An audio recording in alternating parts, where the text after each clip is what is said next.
जय हिंद दोस्तों। देखिए, आज जो हम सवाल डिस्कस करेंगे वो डायरेक्ट पूछा गया है एम लक्ष्मीकांत की बुक से। मतलब ये क्वेश्चन पूछा गया है अभी जो हमारा mains answer writing discussion series चल रहा है जी, जिसमें हम जीएस 2 के क्वेश्चंस को डिस्कस करें। आज हम 12वां क्वेश्चन डिस्कस करेंगे।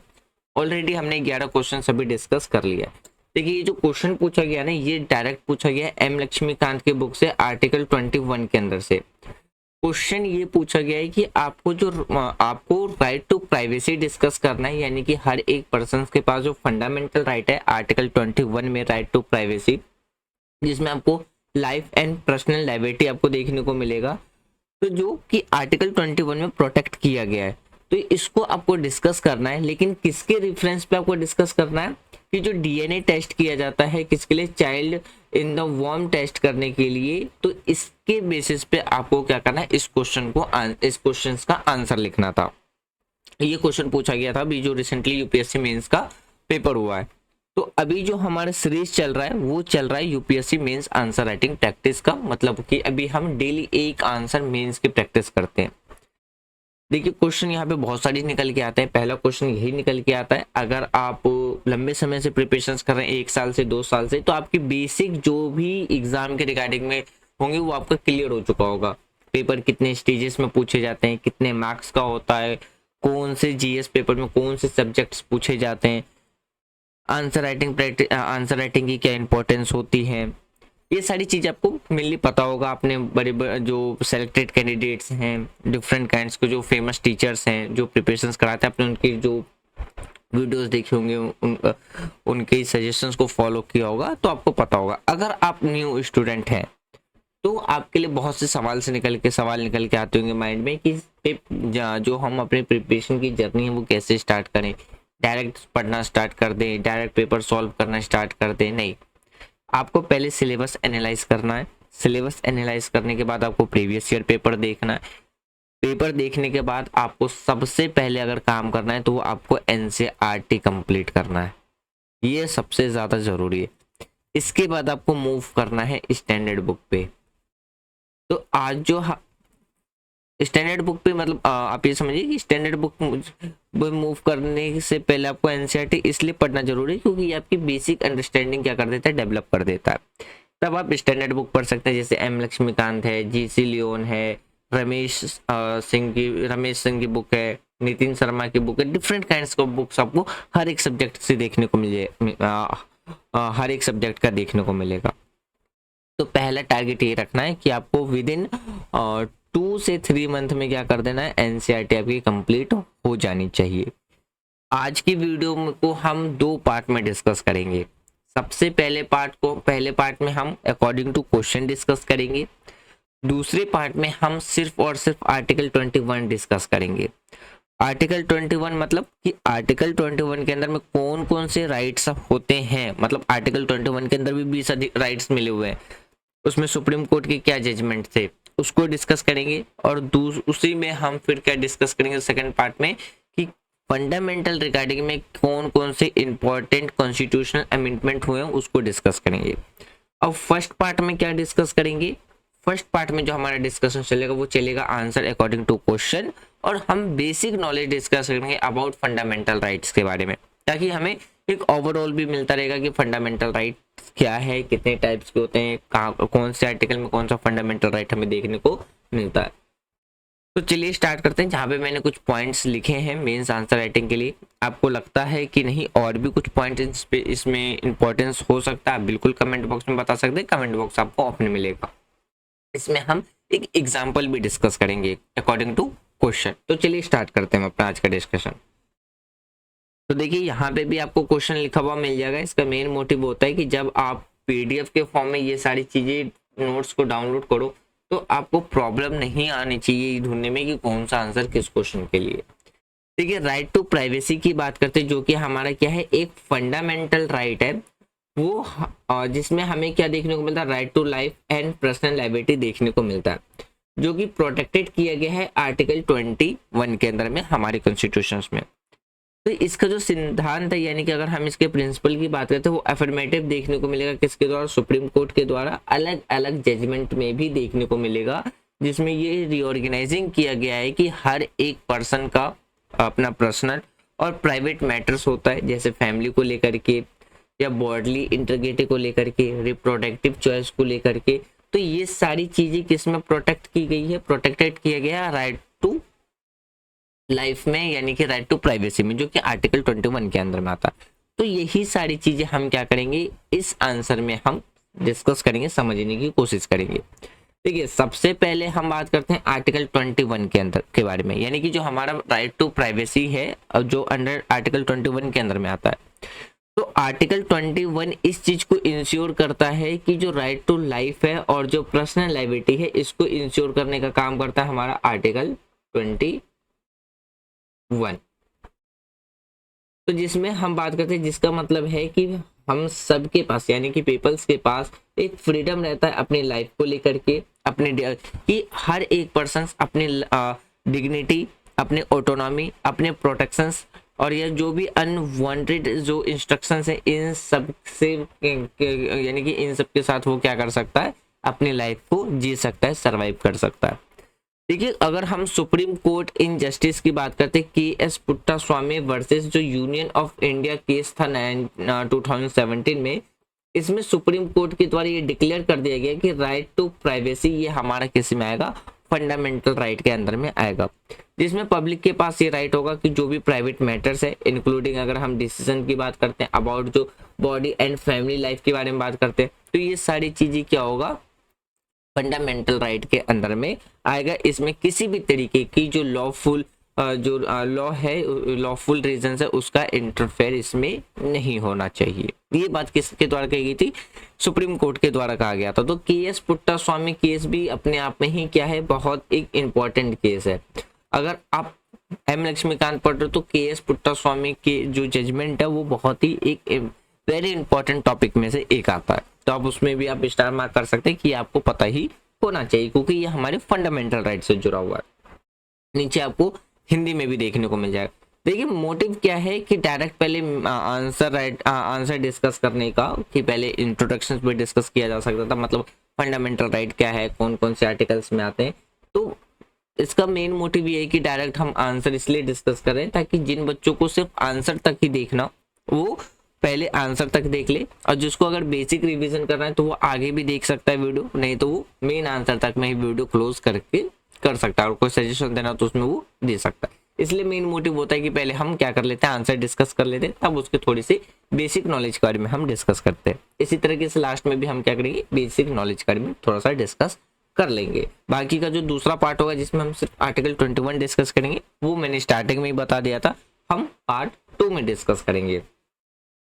उसके बाद देखिए अगर हम relevance of privacy in DNA testing की बात करते हैं, जैसा कि क्वेश्चन में भी पूछा गया था, तो देखिए डीएनए टेस्ट जो है वो डिटरमाइन होता है जो पैटर्निटी इन्वॉल्व होता है उसमें सेंसिटिव जो पर्सनल इंफॉर्मेशन होते हैं, यानी कि जो अगर हम डीएनए टेस्ट की बात करते हैं तो इसमें जो पार्टनिटी इन्वॉल्व, इसमें क्या आपको देखने को मिलेगा, पार्टनिटी इन्वॉल्व होते हैं, यानी कि इसमें हर एक पर्सन का अपना क्या होता है, एक जो पर्सनल इंफॉर्मेशन होता है वो इसमें इंक्लूड होता है, जो कि इफेक्ट डाल सकता है किसी की भी पर्सन के रेपुटेशन पे या मेंटल पे, हेल्थ पे। क्यों, क्योंकि ये किससे जुड़ा होता है, हर एक जो इंडिविजुअल पर्सन होते हैं उसकी प्राइवेसी से ये जुड़ा हुआ होता है। तो जैसे अगर हम डीएनए टेस्ट की बात करते हैं ड्यूरिंग अगर प्रेगनेंसी के टाइम पे अगर चेक करवाया जाता है ये देखने के लिए कि वो बॉयज है या गर्ल्स है, तो देखिए इसके लिए क्या है, तो वो एक तरीके से अनलॉफुल एक्टिविटीज मानी जाती है, तो इस कंडीशंस में पनिश किया जा सकता है। अगर हम देखिए प्रेगनेंसी के दौरान पे बात करते हैं तो इस तरीके का जो टेस्टिंग की जाती है, तो इसमें क्या है, ये आपका भी किससे जुड़ा हुआ है, वोमेन की जो डिग्निटी है या जो वोमेन की जो यानी कि अगर हम मदर की प्राइवेसी से एक बात करें तो वो जुड़ा हुआ नजर आता है। तो जिसके वजह से क्या होता है, विशेष रूप से आपको क्या देखने को मिलेगा, ये वोमेन्स के प्राइवेसी से जुड़े होने की वजह से क्या होता है, तो या अगर हम बात करते हैं जो इनके जो अगर हम फिजिकल की बात करते हैं, यानी कि अगर हम इनकी शारीरिक स्वायत्तता की बात करते हैं, उनके बिना हस्तक्षेप यानी कि उसमें जो इंटरफ्रेंस करने के निर्णय लेने का अधिकार से भी आपको क्या है जुड़ा हुआ नजर आएगा। फिर देखिए अगर हम लीगल प्रोविजन और रिस्ट्रिक्शंस की बात करते हैं तो under the pre conception and pre natal diagnostic techniques act 1994 के अकॉर्डिंग बात करते हैं तो इसके तहत क्या है कि यदि जेंडर जो डिस्क्रिमिनेशन है या डिटर्मिनेशन है पर रोक लगाने की बात करता है। इसका मेन कारण क्या था कि पहले के टाइम पे क्या होता था, लोग क्या करते थे कि हॉस्पिटल जाकर के वो पहले ही चेक करवा लेते थे मदर के जो पेट है उसमें बॉयज है या गर्ल्स है। तो अगर बॉयज होते थे बॉयज होता था तो उनको रखा जाता था, अदरवाइज अगर पता चलता था डीएनए टेस्ट के द्वारा कि उसमें गर्ल्स है तो उनको क्या है पेट में ही मार दिया जाता था। एक तरीके से डिस्क्रिमिनेशन था उस तरीके। तो इसको रोकने के लिए ही ये एक्ट लाया गया था। तो इसके तहत आपको क्या देखने को मिलेगा, इसमें रिस्ट्रिक्शंस आपको देखने को मिलेगा। यदि हम डीएनए टेस्ट की बात करते हैं, अगर पार्टनरिटी अलाउ करता है ओनली द स्पेसिफिक जो भी लीगल सर्कमस्टेंस है, तब इस बात को इंश्योर किया जाएगी कि उसमें किसी भी तरीके की जो प्राइवेसी है, डिग्निटी है एक इंडिविजुअल्स का, वो वायलेट नहीं हो रहा है। उसके बाद देखिए, अगर हम एग्जाम्पल की बात करते हैं यहाँ पे, यदि कोई मान लेते हैं कि एक आदमी है वो सस्पेक्ट करता है अपनी पार्टनरिटी को और ही कैन नॉट, तो वो डायरेक्ट इन शॉर्ट समझिए कि वो डायरेक्ट क्या कर सकता है, कोर्ट के बिना यानी कि कोर्ट के आदेश के बिना वो जाकर के अपना पैटर्निटी जो टेस्ट है यानी कि पितृत्व का संदेह अगर करता है तो वो बिना कोर्ट के आदेश के बगैर डीएनए टेस्ट नहीं करवा सकता है। अगर करवाता है तो क्या माना जाएगा कि जो वुमेन है यानी कि जो मदर है उसके राइट टू प्राइवेसी का वायलेंस हो रहा है। तो इसमें क्या करेगा, जो कोर्ट है वो ये जांच करेगा कि ये राइट टू प्राइवेसी को का रिस्पेक्ट कर रहा है या इसका वायलेंट हो रहा है। तो इसके रिगार्डिंग में क्या करेगा, फिर कोर्ट अपना जजमेंट सुनाएगा। अगर कोर्ट परमिशन देगा तब वो चेक करवाया जा सकता है, परमिशन नहीं देगा तो क्या माना जाएगा, जो वायलेशंस ऑफ फंडामेंटल राइट्स माना जाएगा। देखिए, अकॉर्डिंग टू क्वेश्चन जो पूछा गया था तो हमारा मेन आंसर यही था। मैं फिर कहूँगा अगर आपको लगता है कि नहीं और भी कुछ पॉइंट्स हैं तो आप बिल्कुल कमेंट बॉक्स में बता सकते हैं। नीचे आपको कंक्लूजन देखने को मिल जाएगा। राइट टू प्राइवेसी की बात करते हैं तो अंडर आर्टिकल 21 के अंदर आपको देखने को मिलेगा जो कि डीएनए टेस्ट और प्रोटेक्शंस देयर जो पर्सनल लाइबिलिटी है स्पेसिफिकली इन जो भी सेंसिटिव मैटर्स होते हैं फैमिली या बॉडली ऑटोनॉमी आपको देखने को मिलेगा। देखिए, फंडामेंटल राइट की बात करें तो फंडामेंटल राइट हमारे कॉन्स्टिट्यूशन के पार्ट 3 आर्टिकल 12 to 15 तक 12 to 35 तक आता है। तो जो सबसे पहला फंडामेंटल राइट हमें देखने को मिलता है वो मिलता है आर्टिकल 14 से लेकर के 18 तक, राइट टू इक्वालिटी। देखिए, आर्टिकल 14 में किस बारे में बात की जा रही है कि इसमें जो इक्वालिटी है before law and equal protections of law के बारे में बात रखी गई है। यानी कि इसमें इस बात को इंश्योर करता है कि कोई भी पीपल है तो उसके साथ इक्वली ट्रीटमेंट किया जाएगा कानून के सामने और प्रिवेंट रखा जाएगा, जो भी डिस्क्रिमिनेशन होता है उससे उस पर्सन को क्या है बचाया जाएगा। यानी कि कानून के सामने हर एक पर्सन क्या होगा, इक्वल होगा। आर्टिकल 15 किस बारे में बात करते हैं, जो भी डिस्क्रिमिनेशन होती हैं सोसाइटी के अंदर किसी पर्सन के साथ तो उसको रोकने का यानी कि प्रोहिबिशन का काम करता है। प्रोहिबिटेड जो भी डिस्क्रिमिनेशन होता है ऑन द ग्राउंड ऑफ, जैसे अगर हम रिलीजन की बात करते हैं, रेस, जेंडर हो गया या प्लेस ऑफ बर्थ, तो इस बेसिस पे स्टेट और कोई भी सिटीजन क्या नहीं कर सकता है, डिस्क्रिमिनेट नहीं कर सकता है एक दूसरे के साथ। आर्टिकल 16 क्या कहता है, सभी को जितनी भी जो पब्लिक एम्प्लॉयमेंट है उन सबको क्या दी जाएगी, इक्वल अपॉर्चुनिटी प्रोवाइड कराई जाएगी। तो आर्टिकल 16 इस बात को इंश्योर करता है कि पब्लिक जो अपॉर्चुनिटीज है, जैसे कि अगर हम पब्लिक सर्विस की बात करते हैं तो इन सबको क्या दिया जाएगा, इक्वल अपॉर्चुनिटी सबको प्रोवाइड कराई जाएगी। आर्टिकल 17 जो अनटचेबिलिटी जैसी जो एक्टिविटीज होती है इसको एवोल्यूशंस के काम करते हैं। यानी कि ये क्या करते हैं, जो भी टचेबिलिटी वाली जो एक्टिविटीज होती है उसको क्या करता है, रोकने का काम करता है। और यदि कोई अनटचेबिलिटी जैसी एक्टिविटीज करता हुआ पाएगा तो उसे क्या माना जाएगा, कानून के द्वारा पनिशेबल माना जाएगा। आर्टिकल 18 की बात करते हैं तो ये एवोल्यूशंस ऑफ टाइटल्स की बात करते हैं, जैसे कि कोई बहुत लोग जो अपने नाम के आगे सर या राजा जैसी जो चीजें लगाते हैं तो इसको क्या करता है, हटाने का काम एवोल्यूशंस का काम करता है। रीजन क्या है, ताकि हम सोसाइटी के अंदर में जो इनइक्वालिटी जैसी जो चीजें हैं उसको हम क्या कर सकते हैं, हटा सके, सोसाइटी के अंदर में हम इक्वलिटी ला सके। आपको यहाँ पे हिंदी में भी देखने को मिल जाएगा। देखिए आर्टिकल 19 से 22 तक की बात करते हैं तो इसमें आपको 6 जो फंडामेंटल राइट्स है वो देखने को मिल जाएगा, जिसमें गारंटीज की दी जाती है फ्रीडम टू ऑफ स्पीच। देखिए हमारी कंट्री में जो मीडिया के पास जो पावर आपको देखने को मिलता है वो आर्टिकल 16 से मतलब आर्टिकल 19 से ही आता है, जिसमें गारंटीज दी जाती है freedom of speech and expressions का। फिर असेंबली बुलाने का अधिकार होता है, एसोसिएशन करने का अधिकार होता है, मूवमेंट करने का अधिकार होता है, रेसिडेंस कि हम बिना किसी रिस्ट्रिक्शंस के एक जगह से दूसरी जगह आ जा सकते हैं, अपने प्रोफेशन को फॉलो कर सकते हैं रीजनेबल और किसके साथ, एक रीजनेबल रिस्ट्रिक्शंस के साथ। देखिए आर्टिकल 20 की बात करते हैं, आर्टिकल 20 और आर्टिकल 20 बहुत ज्यादा इंपॉर्टेंट माना जाता है। आर्टिकल 20 की बात करते हैं तो वो क्या करता है, हमें प्रोटेक्शन प्रोवाइड कराता है किसके रिस्पेक्ट ऑफ द जो भी कन्विक्शंस ऑफ ऑफेंस होता है उसके रिगार्डिंग में, यानी कि ये हमें प्रोटेक्शंस प्रोवाइड कराता है जो भी सेल्फ इंक्रिमिनेशंस होते हैं, या हम बात करते हैं जो रिस्ट्रोस्टेटिव्स होते हैं या जो पनिशमेंट होते हैं, डबल जो प्रेडी, इन सब से हमें क्या कराता है, ये प्रोटेक्शंस प्रोवाइड कराता है। आर्टिकल 21 यानी कि protections of life and personal liability आपको देखने को मिलेगा, जिसमें इंश्योर किया जाता है कि हर एक पर्सन क्या है, हर एक पर्सन के पास लाइफ और पर्सनल लाइबिलिटी का क्या देखने को मिलेगा, अधिकार मिलेगा, जो कि except according to the law. Article 21 A किसके, आर्टिकल 21 ए का मतलब है कॉन्स्टिट्यूशन अमेंडमेंट ऐड करके जोड़ा गया है, तो राइट टू एजुकेशन भी हमें देखने को मिलता है, यानी कि इसमें जो अगर हम mandates free and compulsory education देखने को मिलेगा किसके लिए, 6 साल से लेके 14 साल तक के बच्चे के लिए, और जो डिसेबिलिटीज पीपल होते हैं वो 6 साल से 18 साल तक आपको देखने को मिलेगा। आर्टिकल 22 की बात करते तो जो भी ये हमें किससे प्रोटेक्शंस प्रोवाइड कराता है, अगेंस्ट अरेस्ट एंड डिटेंशन। तो जो आर्टिकल 22 है वो प्रोवाइड कराता है हमारे एक ऐसा राइट्स, एक ऐसा अधिकार जो कि हर एक पर्सन, हर एक इंडिविजुअल पर्सन के लिए, कि जो किसके रिगार्डिंग में होता है, अरेस्ट के रिगार्डिंग में या डिटेंट के रिगार्डिंग में होता है। इसमें इंक्लूड है हमारे पास ये इंफॉर्मेशन गेन करने का, प्राप्त करने का, और एक राइट टू लीगल असिस्टेंस का हमें अधिकार मिलता है। यानी कि आप ये समझिए कि अगर कोई पुलिस ऑफिसर हमें अरेस्ट कर रहा है तो ये जानने का अधिकार होता है कि उसको किस बेसिस पे अरेस्ट किया जा रहा है। फिर देखिए यहाँ पे भी आपको हिंदी में देखने को मिल जाएगा। फिर देखिए बात करते हैं right against exploitations, article 23 and article 24।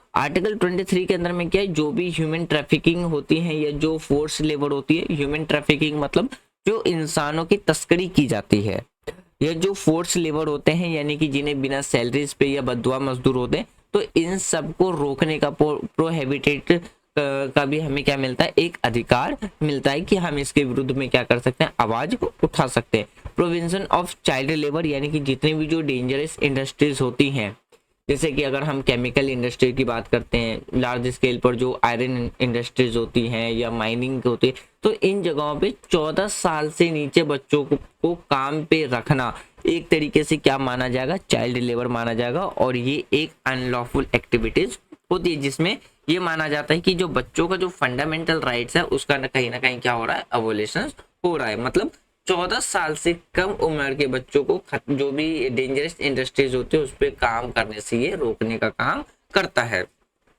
उसके बाद आता है right to freedom of religion, यानी कि आर्टिकल 25 से लेकर के आर्टिकल 28 तक।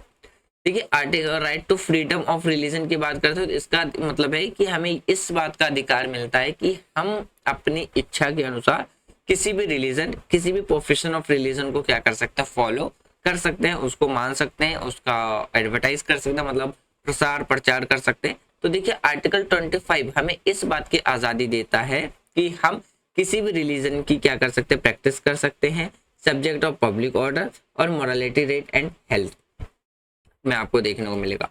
आर्टिकल 26 क्या कहता है कि फ्रीडम रहता है कि हम किसी भी रिलीजियस अफेयर को क्या कर सकते हैं, मैनेज कर सकते हैं। जैसे ये हमें इस बात का अधिकार देता है कि हम इस्टेब्लिश कर सकते हैं, मैनेज कर सकते हैं कोई भी रिलीजियस इंस्टीट्यूशन। आर्टिकल 27 किस बारे में बात करता है, freedom from taxation from the promotion of religion, यानी कि ये क्या करता है, जो भी कलेक्शंस ऑफ प्रमोशंस या एनी जो पर्टिकुलर रिलीजन होता है तो उससे हमें ये क्या करता है, प्रोहिबिटेट करने का काम करता है। आर्टिकल 28 किस बारे में बात करता है, फिर हमें क्या है, हर एक रिलीजन को क्या अपना एजुकेशनल इंस्टीट्यूशन चलाने का अधिकार मिलता है, जो कि रीजनल जो रिलीजियस बॉडीज के द्वारा क्या किया जाता है, चलाया जाता है। यहाँ पे आपको हिंदी में भी देखने को मिल जाएगा। फिर देखिए बात करते हैं जो फिफ्थ हमारे पास फंडामेंटल राइट आता है, वो आता है culture and educational right, article 29 से आर्टिकल 30 के बीच में। आर्टिकल 29 क्या कहता है, इंटरेस्ट ऑफ जो माइनॉरिटीज होती हैं उसके प्रोटेक्शंस की बात करते हैं, जैसे उसका कल्चर हो गया, एजुकेशनल या लिंग्विस्टिक राइट्स जो होते हैं माइनॉरिटीज के। आर्टिकल 30 क्या कहता है कि जो माइनॉरिटीज होते हैं वो इस्टेब्लिश कर सकते हैं अपना एडमिनिस्ट्रेटर एजुकेशन इंस्टीट्यूशन, जो कि उन्हीं के द्वारा क्या किया जाएगा, कंट्रोल किया जाएगा। ये बात रखी गई है आर्टिकल 29 एंड आर्टिकल 30 में। आर्टिकल 32 बहुत ज्यादा इंपॉर्टेंट है, जिसमें हमें किस बारे में बात करता है, जिसमें राइट टू रेमेडीज आपको देखने को मिलेगा, यानी कि इसमें हमें यह अधिकार मिलता है कि यदि स्टेट के द्वारा हम या गवर्नमेंट के द्वारा हमारे फंडामेंटल राइट का एवोल्यूशन किया जाता है, तो हम सुप्रीम कोर्ट या हाई कोर्ट में अपील कर सकते हैं अपने इन्फोर्समेंट ऑफ फंडामेंटल राइट के लिए। इस बेसिस पे क्या है, जो डॉक्टर भीमराव अंबेडकर थे उन्होंने क्या कहा कि राइट टू जो रेमेडीज है वो कॉन्स्टिट्यूशन का हार्ट एंड सोल है। तो देखिए सुप्रीम कोर्ट इसमें डायरेक्टली इन्फोर्स करता है, क्योंकि वो फंडामेंटल राइट का गार्डियन होता है, तो उसके द्वारा वो जैसे रिट्स जारी करके हेबिसिस जो कॉर्पस होते हैं, या अगर हम मंडामस की बात करते हैं, इन सब के द्वारा वो क्या करते हैं, ये सुयो मोटो लेकर के हमारे फंडामेंटल राइट को क्या करता है, ये इन्फोर्स करने का काम करता है, इम्प्लीमेंट करने का काम करता है। तो ये अधिकार हमें किस में मिलता है, आर्टिकल 32 में मिलता है। तो फ्रेंड्स आज का डिस्कशन हमारा इतना ही रहेगा, बाकी का जो डिस्कशन रहेगा आर्टिकल 21 इसको हम डिस्कस करेंगे पार्ट 2 में। वीडियो के रिगार्डिंग में आपको कोई भी सजेशन देना है, कमेंट बॉक्स ओपन है, आप कमेंट बॉक्स में दे सकते हैं। Thanks for watching friend, take care, जय हिंद।